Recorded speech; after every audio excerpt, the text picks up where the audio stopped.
Iran में रजीम change करने का अमरीकी मनसूबा एक मरतबा फिर हुकूमत मुखालिफ मुजाहरे शुरू और अमेरिका की जानिब से यानी ट्रंप की जानिब से ईरान के लोगों को SMS भी मिलने लगे। आमिर रज़ा से बात करते हैं। आमिर भाई, हुकूमत मुखालिफ मुजाहरीन फिर एक दफ़ा सड़कों पर निकले हुए हैं और अमेरिका की जानिब से या ट्रंप की जानिब से कुछ SMS भी मिल रही है लोगों को, क्या मामला है? देखिए, पहली बात तो ये है कि अमेरिका ने ये कहा था कि वो हुकूमत तब्दील करना चाहते हैं और डोनाल्ड ट्रंप ने इसका खुलकर इजहार किया था। पहले बात कर लेते हैं मुजाहिरीन की, जो कि मुख्तलिफ जामियात के लोग हैं, स्टूडेंट्स हैं ये, और ये सूरज और शेर वाला वो जो पुराना झंडा था पहलवी ख़ानदान का, उसको उठाकर हुकूमत मुखालिफ मुजाहरे कर रहे हैं। लेकिन ये उस लार्ज स्केल के मुजाहरे नहीं है जैसे हमने जनवरी के शुरू में देखे थे, जो कि वहाँ पर सैकड़ों लोगों की जान उसमें गई थी और पासदारान इनकलाब के लोग भी जो थे वो भी शहीद हुए थे। अब आ जाए SMS की तरफ, तो वो उस ज़माने में भी एक SMS बड़ा मशहूर हुआ था, जो कि अमेरिका की तरफ से लॉन्च किया गया था और मुजाहिरीन से कहा गया था कि मदद आने को है, हम आप तक पहुंच रहे हैं। लेकिन इस दफ़ा जो SMS आए हैं वो मुजाहिरीन तक ने महदूद नहीं रहे, वो पूरी आवाम तक गए हैं। यानी जहाँ जहाँ तक अमेरिकन सैटेलाइट्स की एक्सेस हुई है, इसका मतलब है कि ईरान का जो ये निज़ाम है सेल फोन्स का, वो ब्रीच हुआ है। बिल्कुल ऐसे ही। या ब्रीच हुआ है, या फिर एलन मस्क के जो 9000 के करीब सैटेलाइट्स इस वक्त फ़ज़ा में मौजूद हैं, जो एक जाल सा बना कर रखते हैं और उस जाल से पैगाम रसानी जो है वो की गई है। जैसे आपको याद होगा कि हम कभी एक ख़ास किस्म का खोलते थे कंप्यूटर, तो पहले उस कंपनी की जानिब से मैसेज आया करता था। ऐसा ही SMS जो है मसूल हुआ कि Donald Trump man of words है और डोनाल्ड ट्रंप जो कह रहे हैं वो होकर रहेगा। ईरान में या हुकूमत तब्दील होगी या हमला होगा। अब ये एक साइकोलॉजिकली लोगों को ज़हनी तौर पर डिस्टर्ब करने, वहाँ पर अफरा तफरी का माहौल बनाने और जंग का एक जो है एक ऐलान के तौर पर इसको लिया जा रहा है।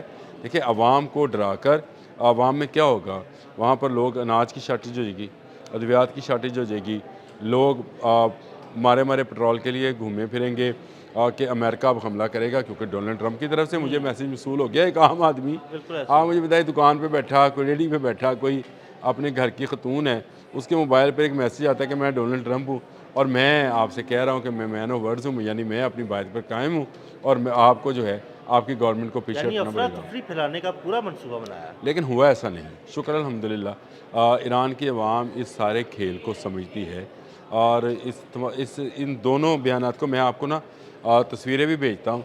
इसको प्रोपोगेट कौन कर रहा है? इसको प्रोपोगेट कर रहा है जी यरूशलेम टाइम, यानी यहूदियों का अखबार, और हिंदुस्तान टाइम। अब दोनों नामों से मैं दोनों की तस्वीरें भेजता हूँ आपको। बिल्कुल ठीक। इसको पूरी दुनिया में प्रोपोगेट कौन कर रहे हैं? यहूदो हनूद। और यहूदो हनूद मिलकर चाहते ये हैं कि ईरान के अंदर अफरा तफरी पैदा हो। और ख़बर आपको मैं देने लगा हूँ कि भारत ने भी अपने तमाम लोगों को कहा है कि ईरान से निकल जाएं। देखें, भारत इसमें अमेरिका की मदद कर सकता है, क्योंकि भारत इस वक्त फंसा पड़ा है अमेरिका के टैरिफ के ऊपर। उसको काफ़ी पाबंदियों का सामना है। वो चाहता है कि डोनाल्ड ट्रंप के साथ उसके तल्लुकात बेहतर हों। एक तरफ वो इसराइल के साथ इत्तेहादी भी है, ईरान से उसको जो है चाबहार की बंदरगाह खाली कराई गई है, नया नया ज़ख्म खुर्दा है। इसलिए आपको हिंदुस्तान टाइम और जेरूसलम टाइम में मुमासलत नज़र आती है कि इन SMS पैगामात को लेकर दोनों अखबारात और उनकी वेबसाइट्स जो हैं अच्छा खासा प्रोपोगंडा कर रही हैं। भारत ईरानियों से बड़ी दोस्ती के दावे करता था। नहीं करता था, मैं तो आपसे कहता हूँ, जब चाबहार बन रही थी उस वक्त तो $5 अरब की सरमायाकारी थी। उसके ज़रिए से ग्वादर की बंदरगाह को तबाह करना था। चाबहार में बैठकर यहाँ पर जो है दहशतगर्दी करनी थी और दहशतगर्द भेजे भी। अभी भी एक कायदा है हमारे पास। जी बिल्कुल। देखिए, जब ऐसे मामला थे तो वो उसको ईरान की ज़रूरत थी, लेकिन जब इसराइल ईरान वार हुई तो उसको इसराइल में ज़्यादा फ़ायदा नज़र आया, उसको ईरान में कम फ़ायदा नज़र आया। इसराइल उसको सपोर्ट भी कर रहा था और पाकिस्तान के ख़िलाफ़ इसराइल उसको अपने ड्रोन्स भी फराहम कर रहा था, दिफाई मुआहदा भी कर रहे थे। अब ऐसी सूरत हाल नहीं है। अब ईरान जो है वो जान चुका कि भारतीय जासूसों ने ही उसके कीमती जर्नल्स और उसके कीमती लोगों को, साइंटिस्ट जो थे, उनको शहीद कराया। तो उसके बाद से आहिस्ता आहिस्ता उसने भारत से पीछे हटना शुरू किया और भारत उसी बात का शायद बदला लेना चाहता है। लेकिन मेरा ये मौजू नहीं है। मेरा मौजू ये है कि टेक्नोलॉजी इतनी एडवांस्ड हो गई है कि आप चाहे आपने सब्सक्राइब किया है नहीं किया है, आपको एक SMS मसूल हो सकता है। और ये कोई ऐसी रॉकेट साइंस भी नहीं है।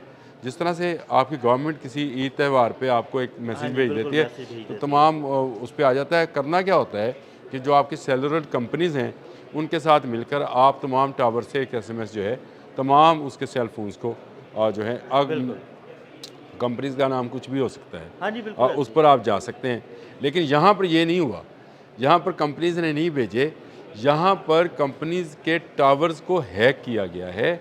हैक करने के बाद उन तमाम नंबर्स पर जो उसमें मौजूद थे उस पर SMS जो है भिजवाया गया है। मसला एक ही था कि अफरा तफरी फैलाई जाए, लोगों को मुतनफ़र किया जाए, अमेरिका के खौफ में मुब्तला किया जाए। लेकिन इसका उल्टा असर हुआ दीन साहब, इसका उल्टा असर ये हुआ कि वो जिन मुजाहरों की आप बात कर रहे हैं, जिस मुजाहरे की मैंने भी आपको बताई तफसील कि स्टूडेंट्स थे, वो मुजाहरा आज रुक गया है। मुजाहरा ना सिर्फ रुक गया क्योंकि देखें जब ऐसा मामला आएगा, मैंने आपसे कहा था ईरान पर जब हमला होगा तो सभी ईरानी इकट्ठे हो जाएंगे। बिल्कुल, ये आपको मुजाहरीन जो हैं ये इस तरह से नज़र नहीं आएंगे। देखें शरपसंद हर जगह पे होते हैं, चंद शरपसंद ईरान में भी होंगे जो चाहते होंगे कि वहाँ की गवर्नमेंट जो है टॉपल हो जाए या वहाँ की गवर्नमेंट चली जाए। लेकिन आपको अक्सरियत देखना होती है। अक्सरियत इस वक्त भी अली ख़ामनेई के पीछे खड़ी है और उसके पीछे एक नज़रिया है, उसके पीछे एक पूरी हिस्ट्री है, उसके पीछे वो इस्लामी इनकलाब है जो 1979 में इमाम ख़मीनी लेके आए थे। और उस इस्लामी इनकलाब के देखने वाले, उसको समझने वाले, पढ़ने वाले आज भी मौजूद हैं। जब तक ये मामला चलता इसी तरह से चलता रहेगा तो अली ख़ामनेई को कमज़ोर नहीं होने देंगे ईरानी अवाम। मेरा ख़्याल है कि ये SMS जो है ये एक भोंडी हरकत है जो फैलाई इसलिए गई थी कि शायद वहाँ से ख़बरें ऐसी आने शुरू हो जाएँ कि वहाँ पर तेल, गैस, पानी, अद्वियात, खुराक इसकी कमी होना शुरू हो गई है, लोगों ने ज़ीरा करना शुरू कर दिया है। कोई अफरा तफरी एक भी न्यूज़ मुझे नहीं मिली। मैं ढूंढता रहा कि शायद कोई ऐसी खबर आए कि इस SMS के बाद वहाँ पर क्या सूरत हाल बनी, क्योंकि मुझे लगा कि जैसे हमें ऐसे SMS आएँ तो शायद हम डर कर कहें कि यार 10 किलो आटा लैन जाने 20 लै आए, हो सकता है 8-10 दिन आटा ना लभे। वहाँ नहीं हुआ। अब वहाँ क्यों नहीं हुआ? वो वही चीज़ है कि ईरानी जो हैं वो अपने वतन से, अपने लोगों से, अपनी माशरत से, अपनी ज़ुबान से, अपने कल्चर से, अपने रहनुमाओं से बहुत ज़्यादा मोहब्बत करते हैं। और अमेरिका इस मामले में मैं ये समझता हूँ कि ये हरकत करके मज़ीद फंस गया है कि अब वो कोई भी मैसेज देगा उसको लोग उस तरह से संजीदा नहीं लेंगे। डोनाल्ड ट्रंप शायद समझ रहे थे कि इस SMS का कुछ अलग नतीजा निकलेगा, लेकिन वो नहीं निकला। और मैं ये समझता हूँ कि ये SMS जो है हम लोगों को भी, क्योंकि दुश्मन कुछ भी कर सकते हैं, जब इस तरह से हैक हो सकती हैं चीज़ें तो आपको भी अपने SMS और अपने सोशल मीडिया अकाउंट्स पर नज़र रखनी चाहिए और इसको महदूद करना चाहिए। मैं ये समझता हूँ कि इसको महदूद करना चाहिए ताकि आप इस जैसी अफवाहों से बच सकें। देखें एलन मस्क जो है वो अपने 9000 सैटेलाइट्स के साथ इस वक्त ईरान पर हमलावर है ऐसे ही और वो उसकी पूरी कोशिश है किसी ना किसी तरह जो है ना ईरान के अफरा तफरी में मुब्तला किया। और एक चीज़ और है कि वहाँ से एक एक पल की वो खबर लेना चाहते हैं। ये जो जासूसी का सिस्टम है वो, क्योंकि अब सेल फ़ोन इतना आम हो गया है सब तरफ कि इसको हम इस्तेमाल करते हैं और ये सोती लहरें हैं जो आपकी हवा में घूमती फिरती हैं। लेकिन ईरान ने इससे बेहतर निज़ाम जो है वो वज़ा कर रखा है। उनकी आर्मी के पास इसका अपना एक सिस्टम है जिसके तहत वो कम्युनिकेट करते हैं। वो शायद हैक नहीं हो सकता, लेकिन आम आवाम तक उन्होंने हैकिंग करके इस तरह के SMS भिजवा दिए। बहुत शुक्रिया आमिर भाई। आमिर भाई ने बड़ी तफसील के साथ इस सारे मामले पर रोशनी डाली। अदील अहमद और आमिर रज़ा को इजाज़त दीजिएगा। अल्लाह हाफ़िज़।